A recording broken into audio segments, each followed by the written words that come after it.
नहमदुहु व नसल्ली अला रसूलिहिल करीम वल महदियल मऊद अलैहिस्सलातु वत्तस्लीम अम्मा बाद फ़क़द क़ाल अल्लाहु तआला फ़िल क़ुरआनिल मजीद वल फ़ुरक़ानिल हमीद बिस्मिल्लाहिर रहमानिर रहीम क़ुल जाअल हक़्क़ु व ज़हक़ल बातिल इन्नल बातिला काना ज़हूक़ा सदक़ल्लाहुल अलीयुल अज़ीम। अस्सलामु अलैकुम व रहमतुल्लाहि व बरकातहू। मोहतरम सामाईन, द प्रॉमिस सेवियर इमाम मेहदी के पार्ट 8 में हमने यहाँ से सुना था कि बीबी किस कदर मेहदी मऊद अलैहिस्सलाम की खिदमत करती हैं, आपको हर लिहाज से आराम पहुंचाने की कोशिश करते हैं।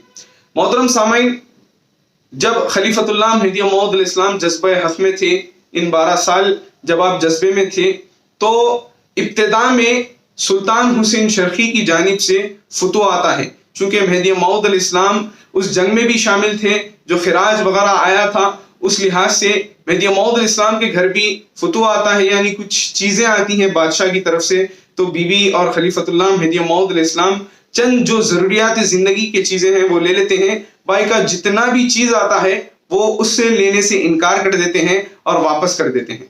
मोहतरम सामाईन, जब मेहदी मऊद अलैहिस्सलाम जज्बे हक में थे तो आपकी जो छोटी दुख्तरें हैं हजरत बीबी फातिमा रजी अल्लाह तआला अन्हा, जो चंद साल की थी, गालिबन 2 साल की थी, तो बीबी जब रोया करती थी तो हजरत बीबी लहदादी रजी अल्लाह तआला अन्हा उन्हें लेकर खलीफतुल्लाह मेहदी मऊद अलैहिस्सलाम के पास ले आकर उनके सीने पर डाल दिया करती थी, तो बीबी का रोना बंद हो जाता है। अब मोहतरम सामाईन, इसी तरह का अमल होता रहा।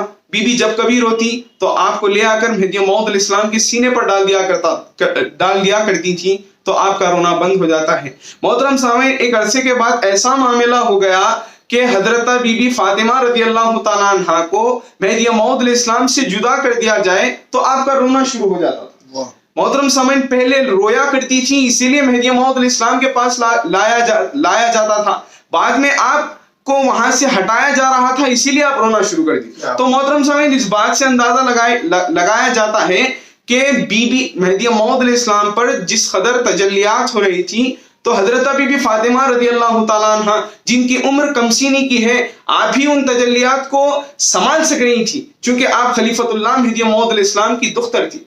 अब बहरहाल मोहतरम सामाईन, अब यहाँ पर आप देखिए कि मेहदी मऊद अलैहिस्सलाम जब जज्बे से बाहर आए, एक मुकाम पर जाने के बाद आप इरशाद फरमाते हैं कि बंदे पर इन 12 साल जज्बे हक के दौरान तजल्लियात हो रहे थे, पे दर पे हो रहे थे। तजल्ली उलूहियत, तजल्ली वहदानियत, तजल्ली किब्रियाई, तजल्ली बुजुर्गी व कुदरत गर्ज, हर लिहाज की तजल्ली इस कदर बंदे पर हो रही थी, पे दर पे हो रही थी कि अगर इन तजल्लियात के समंदर से एक खतरा भी किसी वली कामिल या नबी मुरसिल को दिया जाता तो वो तमाम उम्र होश में ना आते। अब मोहतरम सामाईन, इस बात पर भी लोग एतराज करते हैं, तो अब आप यहाँ पर कुरान मजीद में देखिए सूरे अल-एराफ की 143वीं आयत में अल्लाह तबारक व तआला मूसा अलैहिस्सलाम से गुफ्तगू करता है। जब मूसा अलैहिस्सलाम अल्लाह से कहते हैं कि या रब्बुल आलमीन, मैं तेरा दीदार करना चाहता हूँ, तुझे देखना चाहता हूँ, तेरा दीदार करने का तलबगार हूँ, तो अल्लाह तबारक व तआला फरमाते हैं कि ए मूसा, तू मुझे नहीं देख सकता, लन तरानी, ए मूसा तू मुझे नहीं देख सकता। तो फिर भी मूसा अलैहिस्सलाम ने जिद की तो आपको दीदार हुआ। अल्लाह तबारक व तआला फरमाता है कि मैं उस पहाड़ पर अपनी एक तजल्ली डालूंगा, अगर वो पहाड़ कायम रह गया तो तू मुझे देख सकता है। जब अल्लाह तबारक व तआला ने उस पहाड़ पर अपनी तजल्ली डाली तो पहाड़ रेजा रेजा हो गया, वो सुरमा बन गया। वो कौन सा पहाड़ था? कोहे तूर। तो वो पहाड़ रेजा रेजा हो गया। तो मोहतरम सामीन, यहाँ पर मूसा अलैहिस्सलाम मुस्तगरक हो गए। यही बात मेहदी मऊद अलैहिस्सलाम फरमाते हैं कि इन तजल्लियात के समंदर से एक कतरा भी किसी वली कामिल या नबी मुरसिल को दिया जाता तो तमाम उम्र होश में ना आते।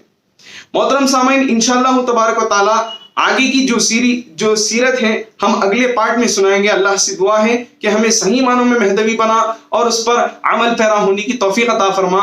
आमीन सुम्मा आमीन व आखिरु दावाना अनिल हम्दुलिल्लाहि रब्बिल आलमीन। सुभान अल्लाह।